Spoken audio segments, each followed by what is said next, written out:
하나님께서 이런 모습을 참 기뻐하실 것 같아요. 우리 다 함께 자리에서 일어나셔서 이 찬양 같이 한번 드리겠습니다. 찬양이 아닙니다. 고기를 잡으러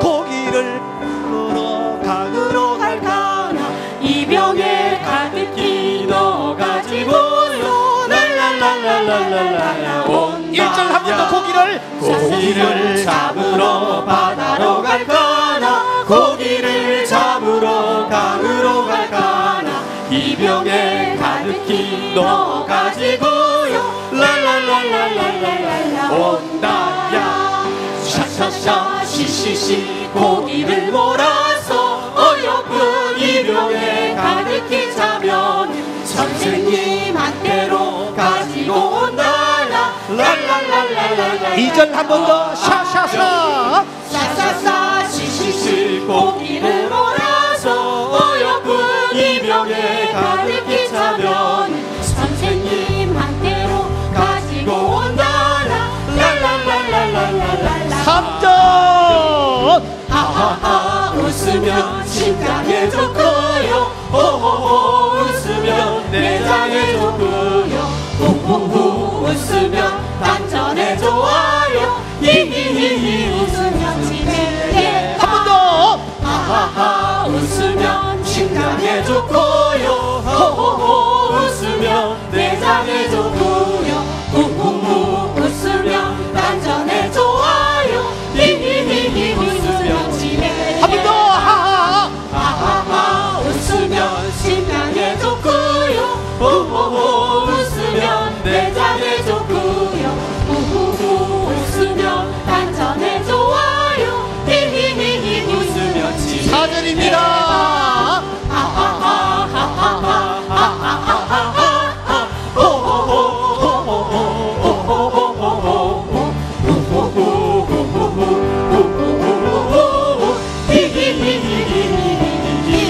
곁에 있는 사람 바라보며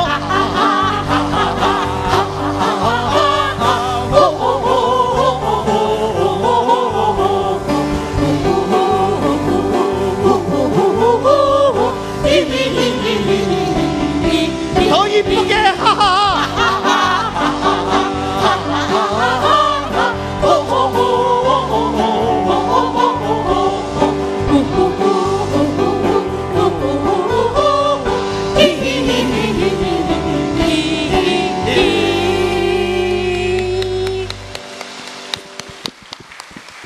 사랑하는 성도 여러분, 사람과 동물의 차이점이 뭐예요? 짐승의 차이점이 뭐예요?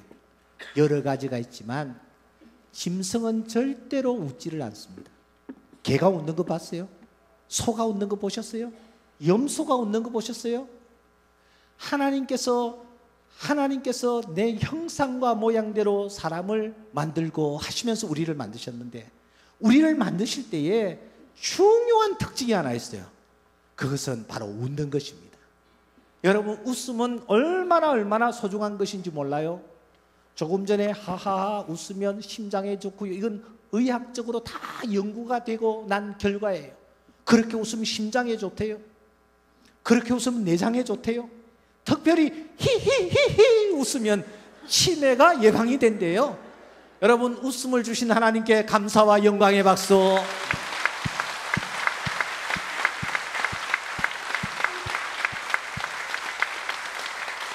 제가 우리 금곡교회 와서 느끼는 게 하나 있어요. 그것은 우리 성도님들의 표정이 너무 밝으시다라는 거예요. 그래서 이 원인이 뭘까 생각했더니 이면수 목사님이 환한 모습이 되시니까 여러분들이 다 화나신 것 같아. 이렇게 귀한 목사님 모시게 된 것 큰 축복이라고 생각합니다. 다음에 내가 언제 한번 올릴 수 있을는지 모르겠지만 이제 불러주지도 않겠지만 그때 오면은 여러분들은 아마 모두 다 천사가 되어 계실 것 같아. 여러분, 우리 이 목사님이 이렇게 오셔서 아름답게 교회를 세워나가시는데 목사님께 격려의 박수 한번 보냅시다. 네.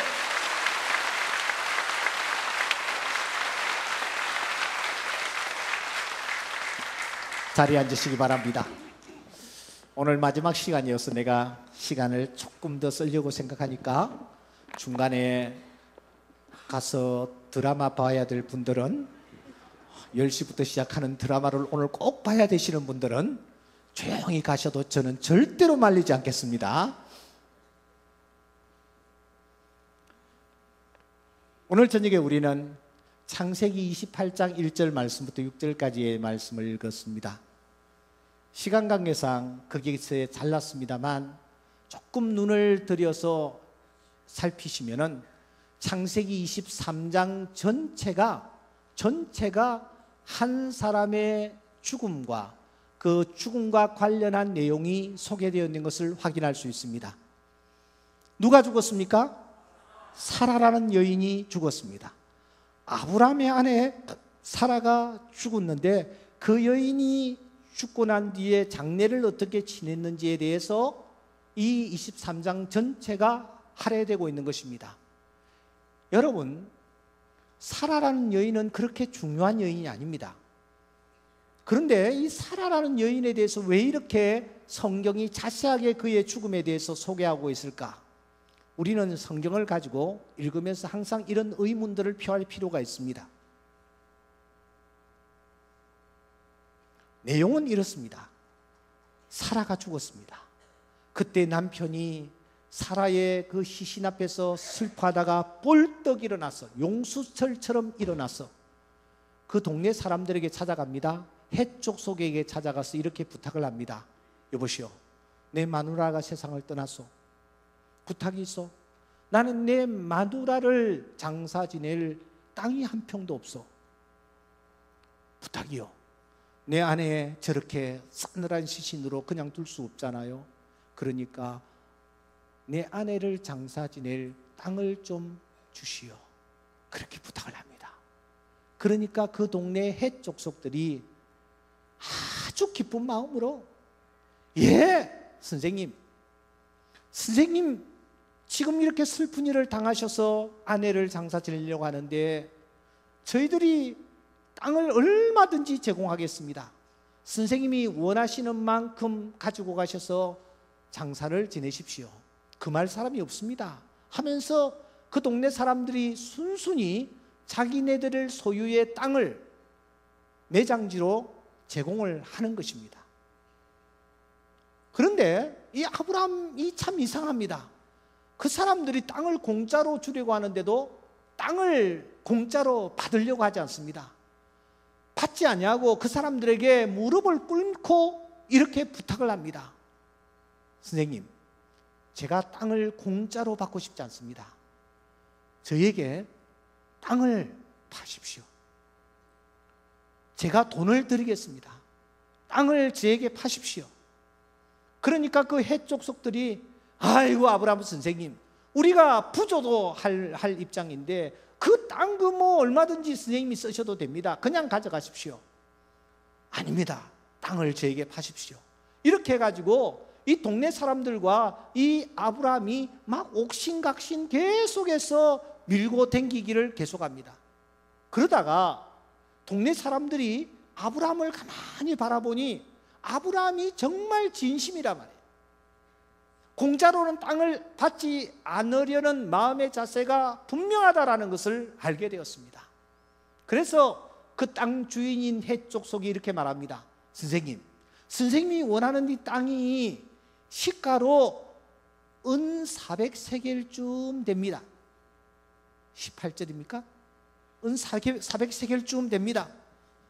에이, 그렇지만 선생님, 어떻게 우리가 선생님에게 땅을 15절입니다.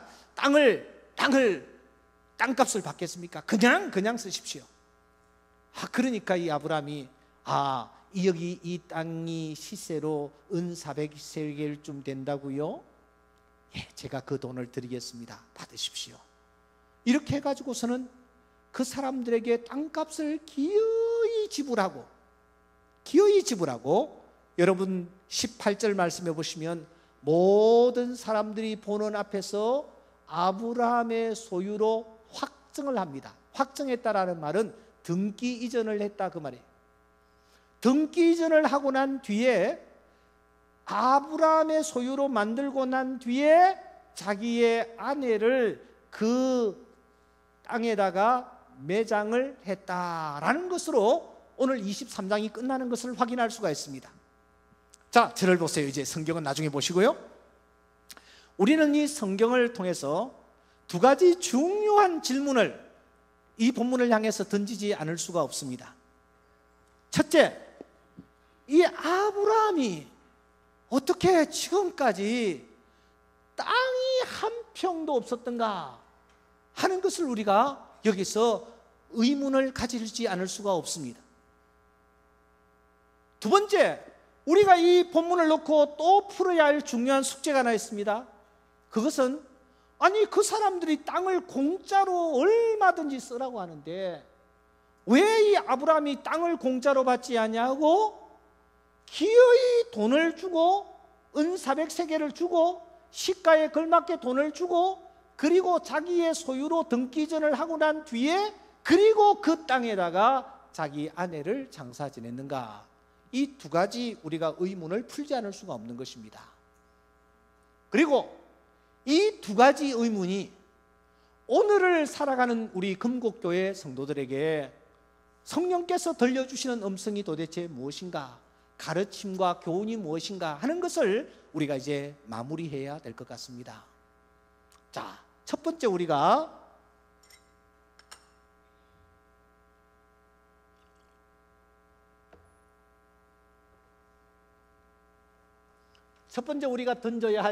던졌던 질문은 이것입니다.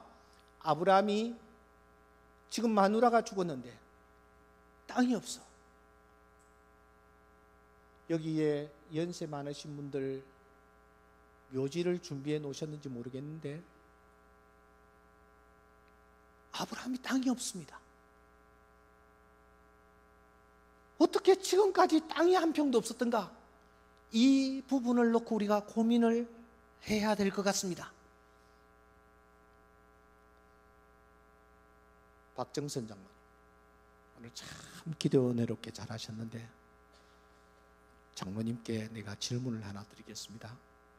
그 다음에는 이제 내가 또 박 장로님에게 그 다음에 또 최 장로님에게 또 가고 이렇게 질문이 갈 거예요. 그러니까 박 장로님, 아브라함이 아내가 죽었잖아요.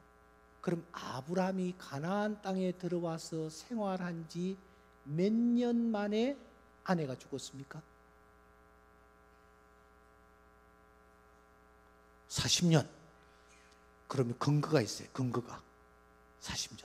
장로님 40년이나 하셨는데 예?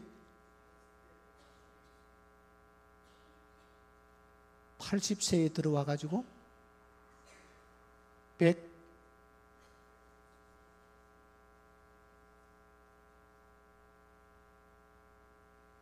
왜 갑자기 이렇게 조용해지는 거예요? 여러분, 아브라함이 와이프와 함께 조카 롯과 함께 가나안 땅에 들어왔잖아요. 몇 년 동안 생활을 하는 중에 와이프가 세상을 떠났습니까? 최 장로님.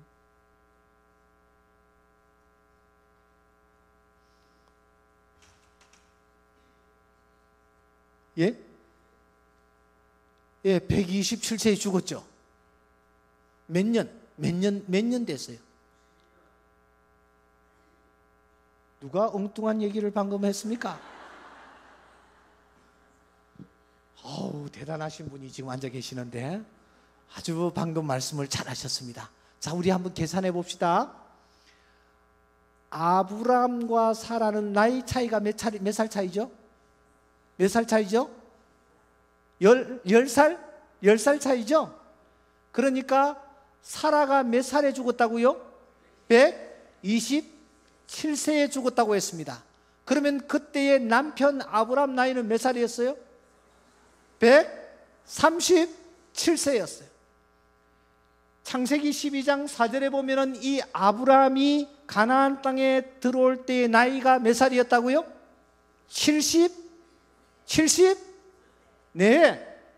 137 빼기 75 하면은 얼마예요? 이게 62년이에요. 62년. 그러니까 아브라함이 가나안 땅에 들어와서 몇 년 동안 생활했느냐 하면은, 잘 들으세요, 60년 정도 생활을 했어요. 지난 60년 동안 가나안 땅에 들어와서 정착을 하여 생활을 하면서 여러 가지 일들이 많았지만, 한 가지 분명한 것은 이 아브라함이 가나안 땅에 들어와서 지난 60여 년 동안 생활하며 엄청난 거부가 되었다라. 여러분, 은근 보화가 아브라함은 엄청나게 많았어요. 자기의 식솔이 308명 정도 되었습니다. 아브라함은 굉장한 거부였어요. 그 거부가 된 종잣돈은 어디서 마련했습니까? 종잣돈 어디서 마련했어요? 종잣돈은 어디서 마련했느냐? 아브라함이 자기 와이프를 누구라고 속이고, 자기 누이라고 속이고 누구에게 팔았어요? 바로 왕에게 팔았어요. 그러니까 바로 왕이 속았어요. 그리고서는 그 사라의 몸값으로 은금 보화를 아브라함에게 엄청나게 주었어요. 그것 가지고 그것을 미천으로 해서 아브라함이 부자가 되었습니다. 그러니까 원조 포주 1호가 누구냐? 원조 포주 1호가 누구냐? 아브라함. 이 아브라함이 거지 됐어요. 그래가지고 돈을 벌어가지고 이 사람이 거부가 되었어요. 60여 년 동안 세월이 흐르면서 아브라함이 얼마나 부자였는지 몰라.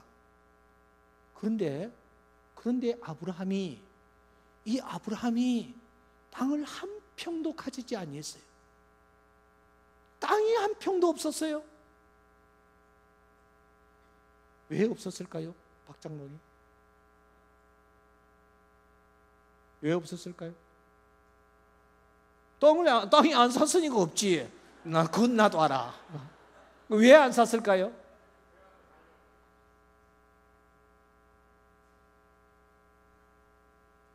왜 안 샀을까요? 고향으로 가려고 생각했기 때문에.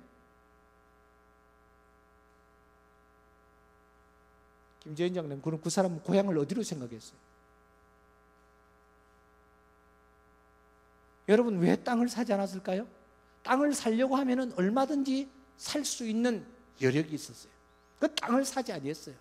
땅을 사지 않은 이유가 무엇일까요?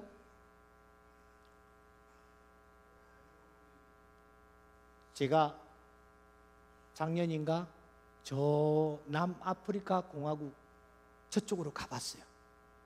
더반이라는 곳으로 갔는데, 거기에 선교사님이 저를 데리고 한 곳으로 저를 데리고 올라가서 저에게 넓은 벌판을 보여주는데, 목사님 놀라지 마십시오. 이 땅이 돈이 얼마 나가지 않습니다. 그러는 거야. 그래서 그 사람하고 얘기 나누다 보니까 내 호주머니에 있는 돈 가지고도 거기에 있는 땅을 넓게 살 수가 있겠어요? 넉넉하게 살 수 있겠어요? 여러분, 제가 그곳에 땅을 샀게요, 안 샀게요? 땅을 샀을까요, 안 샀을까요? 땅 안 샀어요. 이유는 나는 그곳에서 무엇이기 때문에? 나는 잠시 왔다가 가는 나그네였기 때문에, 나그네이기 때문에 그곳에 내가 돈을 투자할 필요를 전혀 느끼지 못하는 거예요. 오늘 4절을 보시기 바랍니다. 12장 4절에 보면은 23장 4절에 보면은 아브라함이 이렇게 말합니다. 나는 나는 당신네들 중에 나그네요 거류하는 자입니다. 그렇게 말하고 있습니다. 나는 당신네들 중에서 지금까지 나그네로 살았고 잠시 머무는 자로 살았습니다. 그렇게 말하고 있습니다. 그러면 여러분, 이 아브라함이 어디를 고향으로 생각하고 있었을까요? 어디를 고향으로 생각하고 있었을까요? 가나안 땅이 잠시 지나가는 곳이었다면 아브라함은 어디를 고향으로 생각했을 것 같아요? 어디를 고향으로 생각했을 것 같아요? 어디를 고향으로 생각했을 것 같아요? 창세기 14장 13절을 한번 열어보시기 바랍니다. 창세기 14장 13절에 보시면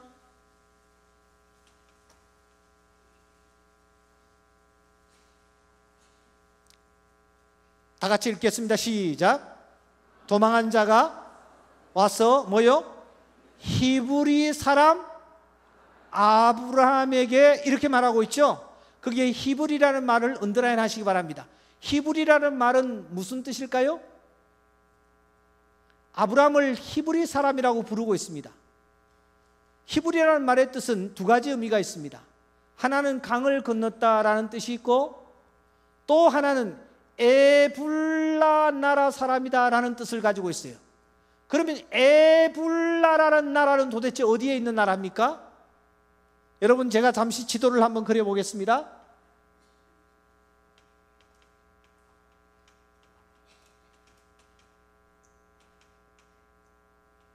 여기에 지중해입니다. 여기에 나일강이 흐르고 있습니다. 여기에 홍해가 있습니다. 여기에 걸프만이 있습니다. 유프라데스 강이 흐르고 있습니다. 티그리스 강이 흐르고 있습니다. 여기 사해바다입니다. 갈릴리 바다입니다. 변화산은 여기에 있습니다. 시내산은 여기에 있습니다. 예루살렘은 여기에 위치해 있습니다. 요빠는 여기에 있습니다.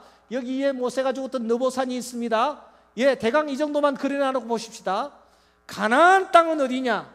가나안 땅은 이 사해바다와 갈릴리 바다 사이에 흐르는 요단강 서쪽, 이쪽을 가나안 땅이라고 일반적으로 부르고 있습니다.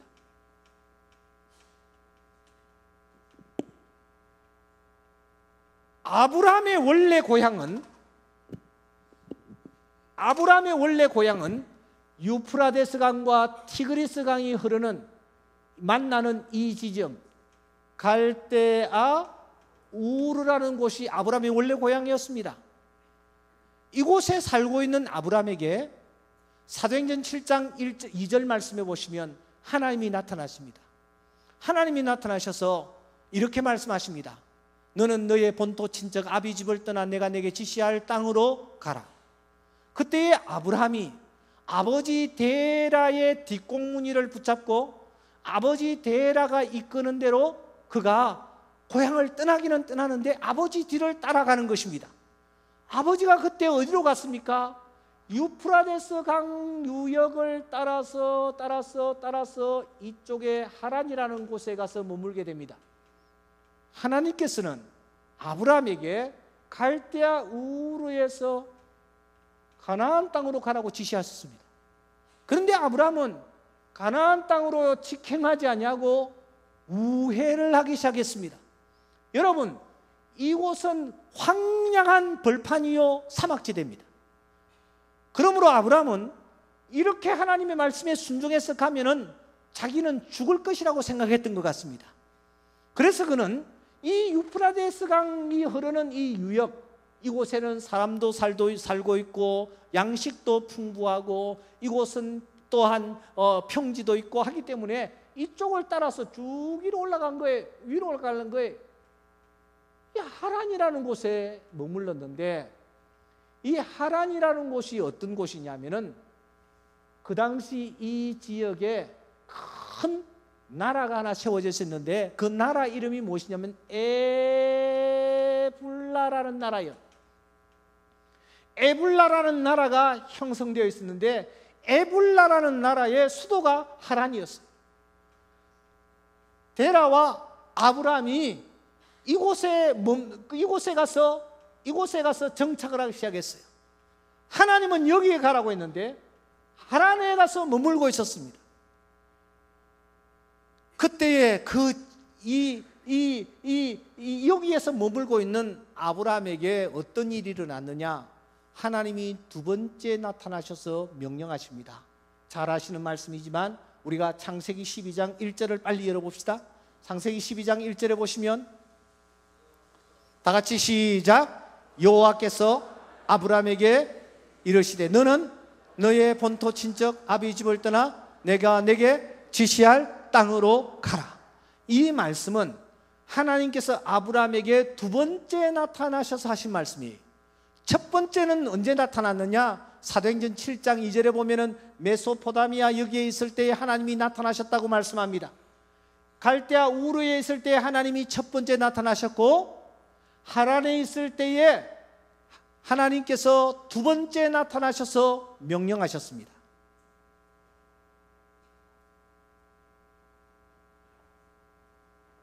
우이창 장로님 어디 가셨어? 가셨어?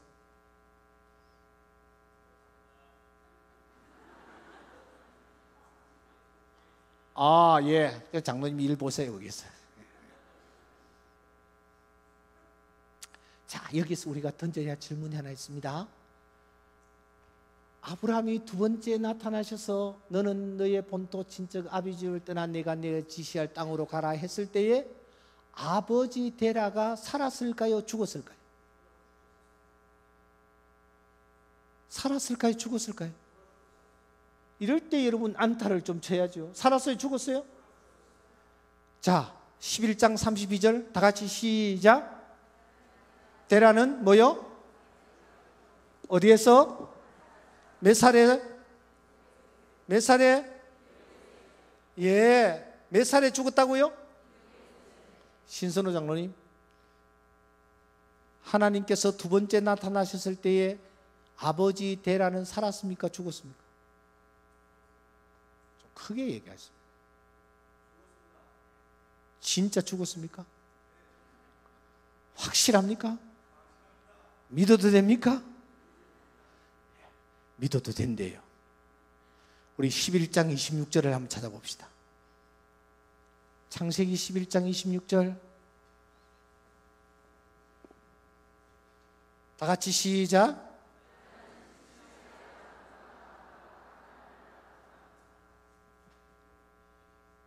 데라가 몇 살에? 70세에 누구를 낳았다고요? 아브라함을 낳았다고 말합니다. 데라가 몇 살에? 70살에 아들 아브라함을 낳았대. 창세기 12장 4절 그 아브라함이 가나안으로 출발할 때 나이가 몇 살이었다고요? 75세. 자, 빨리 계산합시다. 그러면 그때 아버지 데라는 나이가 몇 살이었어요? 신선호 장로님, 정확하게 계산 한번 해봐요. 한 번 더. 데라가 아브라함을 낳을 때 데라의 나이는 몇 살? 70살. 그 아들이 성장해서 75살이 되었을 때에 하란에서 출발해서 가나안 땅으로 왔대. 그러면 존경하는 신장로님,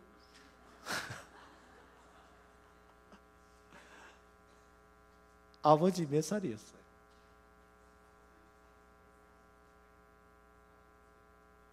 몇 살요? 조금 전에 죽었다고 했습니까? 살았다고 했습니까?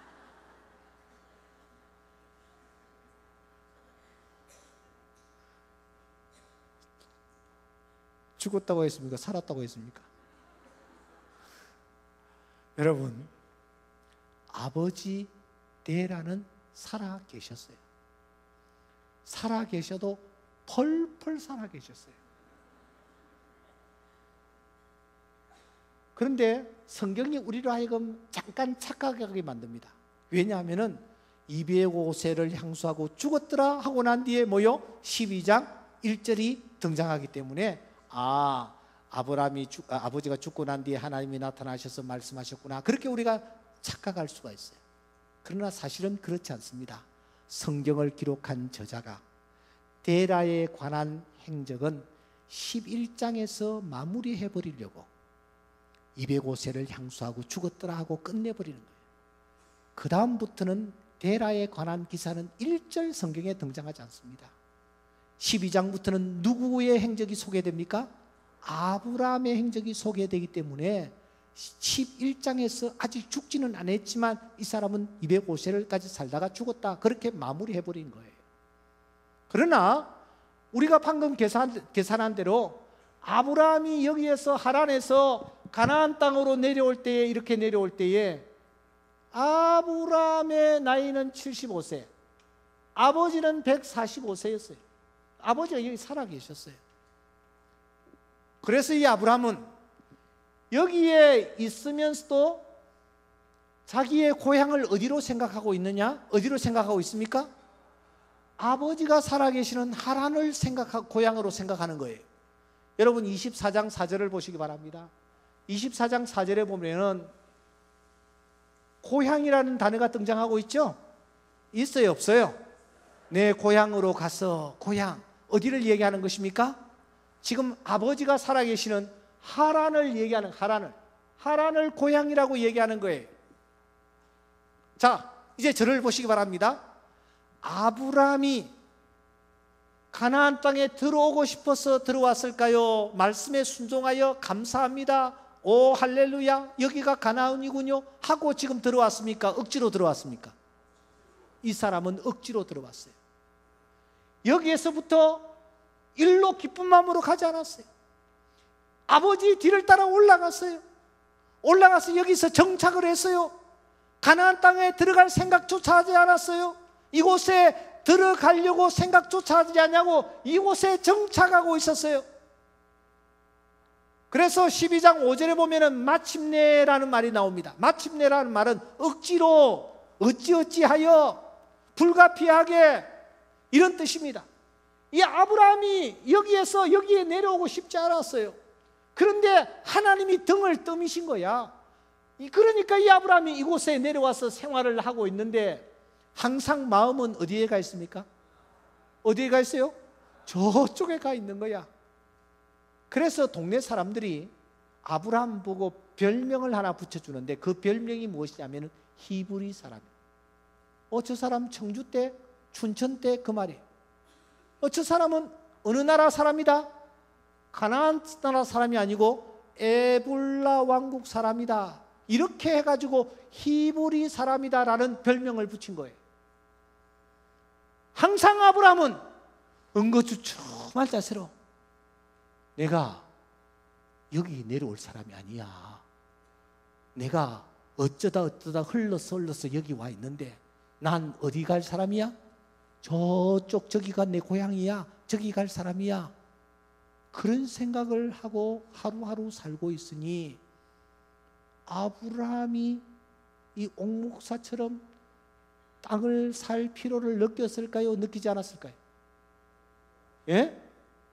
내가 남아공에 가가지고 땅을 안 산 것처럼 아브라함은 살려고 하면 얼마든지 땅을 살 수 있음에도 불구하고 마음을 거기에 두지 아니했기 때문에 땅을 사지 아니하고 호주머니에 돈은 가득 넣어가지고 기회만 되면은 내가 어디로 가리라? 어디로 가리라?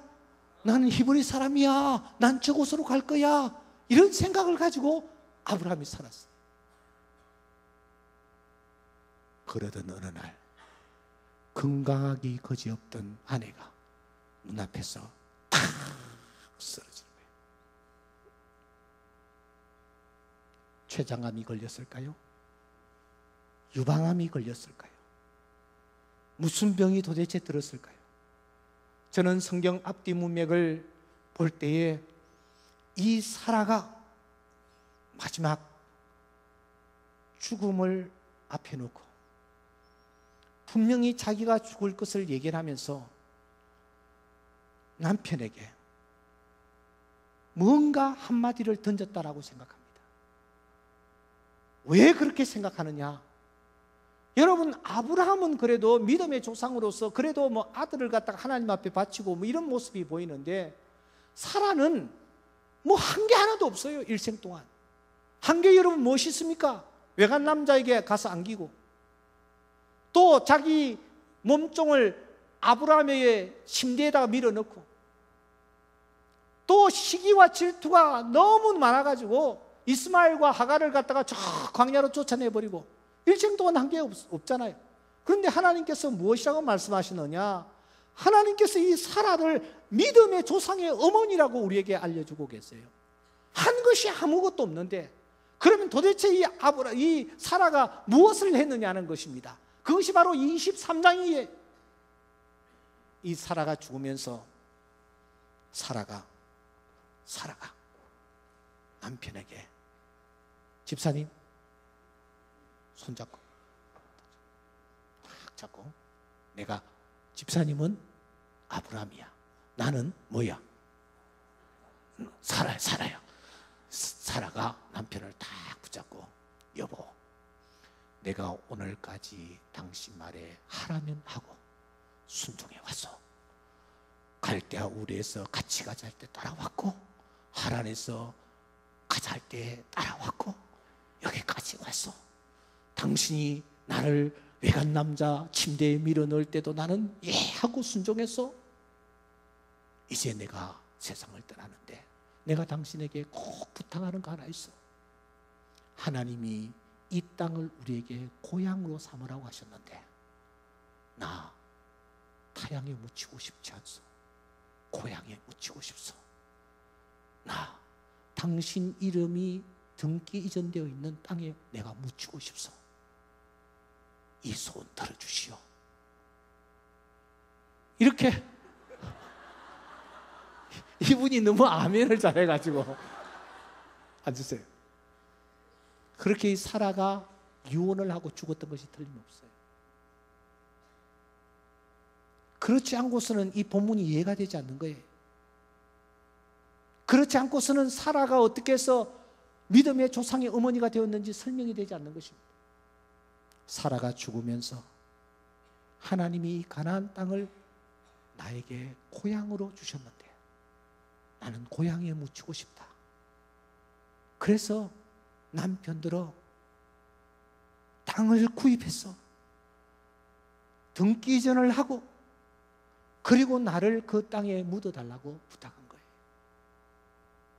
아브라함이 정신이 번쩍 들었습니다. 그래서 그 동네 사람들이 땅을 공짜로 주려고 하는데도 불구하고 기어이 고집을 피웠어. 땅을 사가지고 등기 이전을 하고 난 뒤에 그 땅에다가 자기 사랑하는 아내를 묻는 것입니다. 땅을 샀다라는 것은 무엇을 의미합니까? 그 땅에 내 마누라를 묻는다라는 것은 무엇을 의미합니까? 나는 이제 이곳을 나의 무엇으로? 나의 고향으로 삼겠다. 그런 마음을 행동으로 보여주는 것입니다. 아브라함은 자기 아내를 그곳에 묻었을 뿐만 아니라 자기 또한 그곳에 묻힙니다. 25장 9절을 빨리 열어보십시오.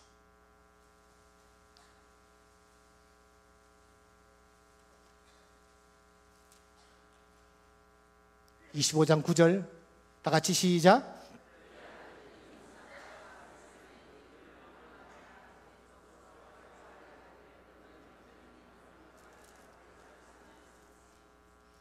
제가 여러분들에게 말씀을 잘 못 드렸습니까?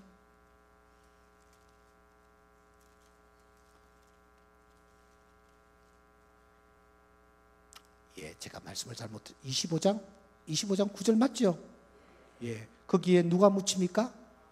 예, 아내를 묻은 바로 그 굴에 아브라함이 묻히는 거예요. 그의 아들 이삭은 어디에 묻혔을까요? 그의 자부 리브가는 어디에 묻혔을까요? 여러분 49장 31절을 빨리 넘어가서 찾아보십시오.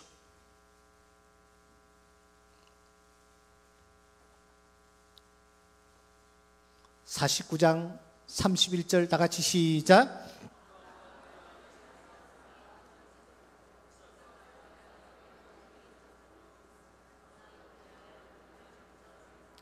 이 말은 누가 하는 얘기냐 하면은 야곱의 유언입니다.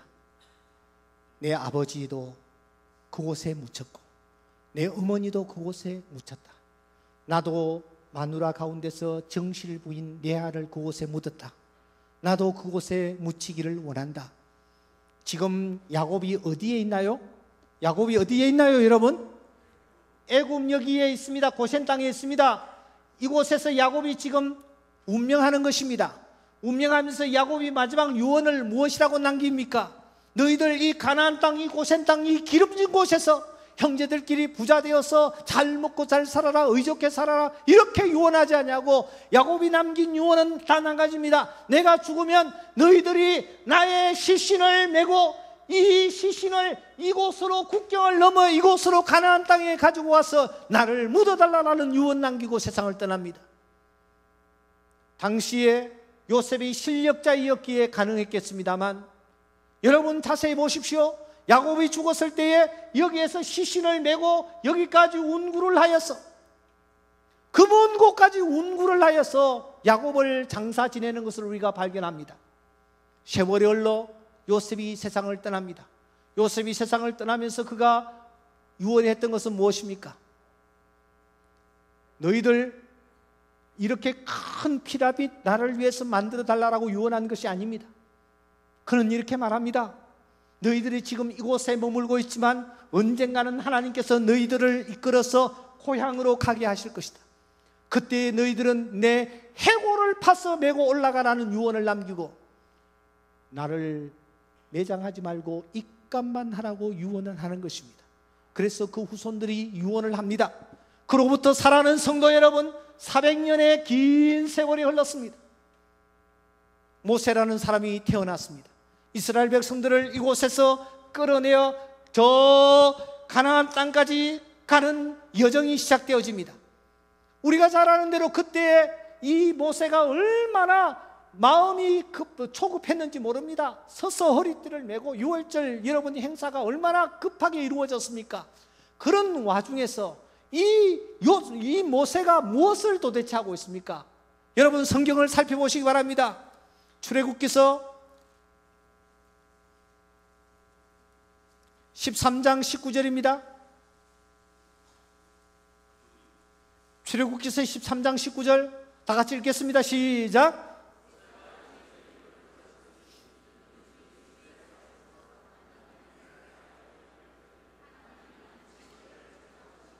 뭐요?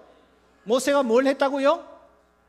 요셉의 해골을 파서 그걸 들고 나오기 시작하는 겁니다. 자, 저를 보세요. 이스라엘 백성들이 60만이 모세의 뒤를 따르고 있습니다. 모세의 손에는 무엇이 들려져 있습니까? 무엇이요? 지팡이 아니에요. 모세의 손에는 무엇이 들려져 있었느냐? 요셉의 해골이 들려져 있었어요. 그러므로 이 출애굽 행렬은 거대한 장례 행렬이었습니다. 온 세계를 향하여 무엇을 보여주고 있습니까? 간다, 간다, 간다. 우리는 고향으로 간다. 고향을 향하여 간다. 이것을 보여주는 행렬이 장례 행렬이었습니다. 모세가 가나안 땅에서 이렇게 홍해의 상단부를 건너서 시내산을 거쳐서 40년 동안 방황하다가 이들이 가나안 땅에 들어가기 직전 느보산에서 모세가 세상을 떠납니다. 그리고 여호수아가 지도력을 이어받아서 이스라엘 백성들을 데리고 요단강을 건너고 여리고성을 정복하고 아이성을 정복하고 가나안 땅의 남쪽을 정복하고 북쪽을 정복하고 이렇게 해서 땅을 분배하는 일들을 마치는 것이 여호수아서입니다. 여호수아서는 24장으로 되어 있습니다. 여러분 24장을 열어보시기 바랍니다. 24장에 보시면은 24장 32절에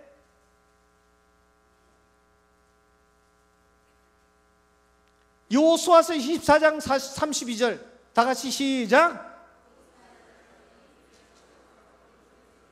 됐습니다. 거기까지만 봅시다. 무엇이 등장합니까? 누구의 뼈가 등장합니까?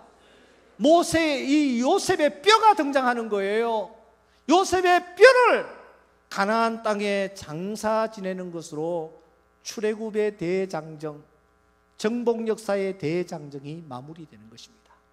자, 이제 성경을 덮으시고 더 이상 제가 찾지 않겠습니다. 이 스토리는 오늘 우리에게 무엇을 가르쳐 주느냐는 것입니다. 예수를 믿는 사람은 히브리서 11장 32절에 있는 히브리서 11장에 있는 대로 두 개의 고향을 가지고 있는 사람. 하나는 나옴바 고향이에요. 나옴바 고향. 또 하나는 더 나은 본향이, 나온바 본향은 육신의 고향을 가리키고 있습니다. 더 나은 본향은 천성을 가리키고 있습니다. 예수를 믿는 사람들은 나온바 본향에서 더 나은 본향을 향하여 나아가는 자들입니다. 그러면 우리에게 있어서 더 나은 본향은 어디냐? 첫째, 천국인 줄 믿습니다. 천국이 우리가 가야 할 본향입니다. 그러나 천국만이 우리가 가야 할 본향이 아닙니다. 또 하나의 본향이 있습니다. 그것은 바로 피로 값주고 사신 이 금곡교회가 여러분의 본향인 줄 믿습니다. 하나님께서 여러분들에게 이 금곡재단을 본향으로 허락해 주셨습니다. 여러분들은 이곳을 본향으로 생각하고 있습니까? 본향으로 진정으로 생각하고 있습니까? 본향으로 생각하는 사람은 이곳에 물질을 묻습니다. 아낌없이 묻는 거예요. 아브라함이 가나안을 고향으로 생각하지 않고 있었을 때에는 호주머니에 돈을 넣고 있었어요. 고향으로 생각하는 순간부터 그는 그곳에다가 자기의 물질을 묻고 자기의 정성을 묻고 자기의 모든 것을 그곳에 다 묻는 것입니다. 왜냐고요? 그곳이 바로 하나님이 나에게 허락해 주신 고향이라고 생각하기 때문입니다.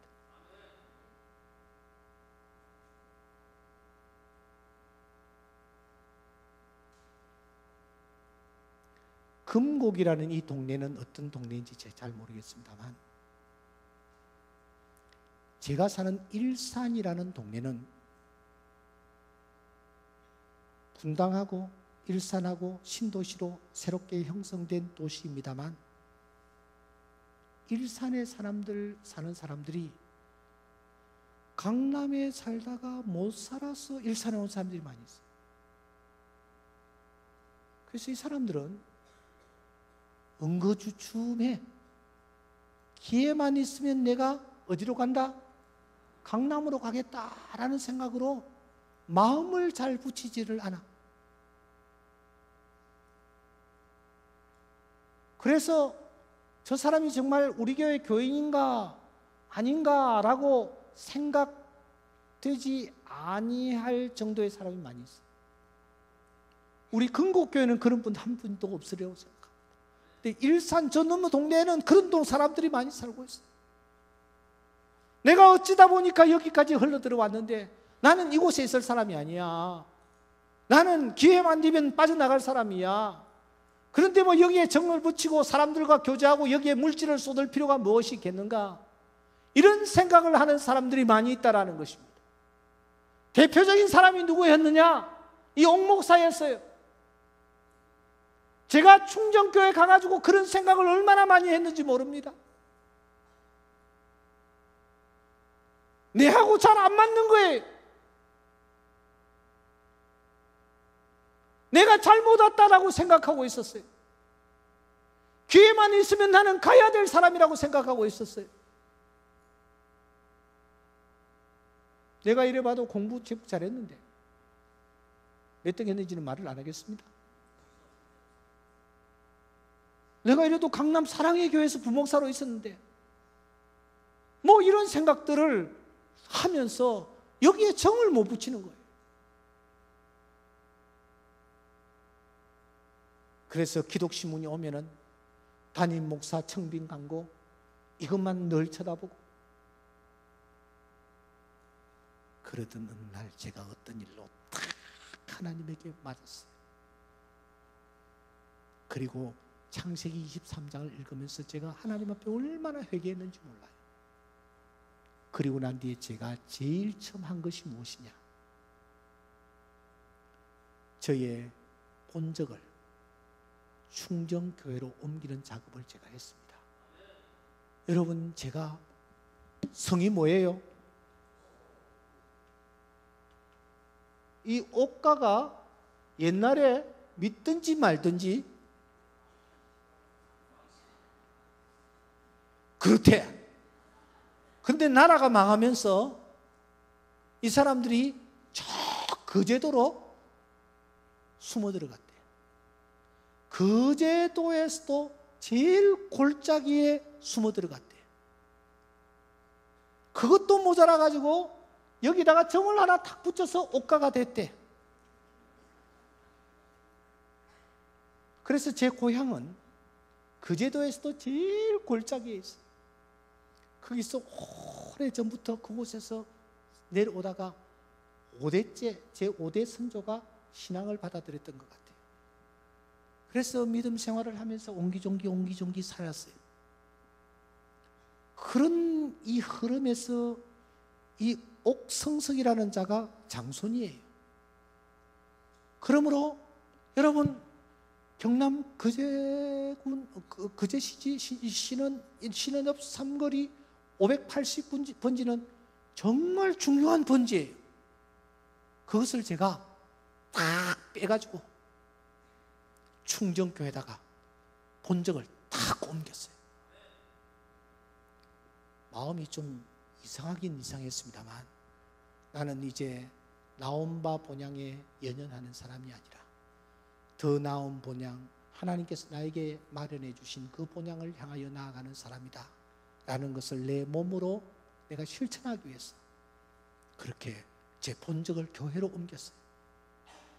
하나님께서 그때부터 놀라운 일들을 일으키기 시작하시고 하늘 문을 열어주시는 은혜를 베풀어 주셨습니다. 오늘 이 금곡교회에서 제 설교를 듣는 여러분들이 어떻게 하여서 이곳에 와 계십니까? 한때 잘 나갔는데 어떻게 흐르다 보니 이곳에 와 계십니까? 그리고 여러분들은 나는 이곳에 있을 사람이 아니야, 나는 체질이 이곳 사람이 아니야, 나는 적어도 서울 사람이 될 거야, 이런 생각을 가지고 마음을 딴 곳에 둔 채 신앙생활하고 계시는 분들은 없습니까? 우리의 고향은 천국입니다. 그리고 우리의 고향은 이곳 금곡교회입니다. 여기에 여러분의 땀과 정성과 눈물을 쏟으십시오. 물질을 이곳에 심으십시오. 누가 여러분들에게 당신 고향이 어디입니까? 하면은 서슴없이 금곡교회가 내 고향입니다 라고 말하십시오.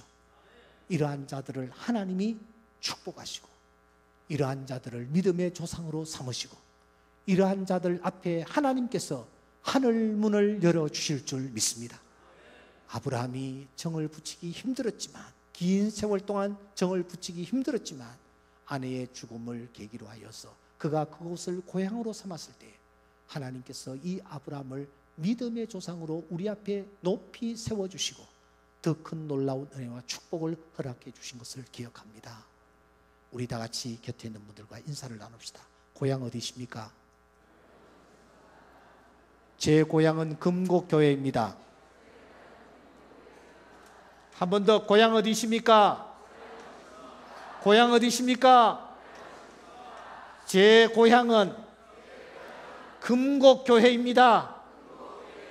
아멘입니까?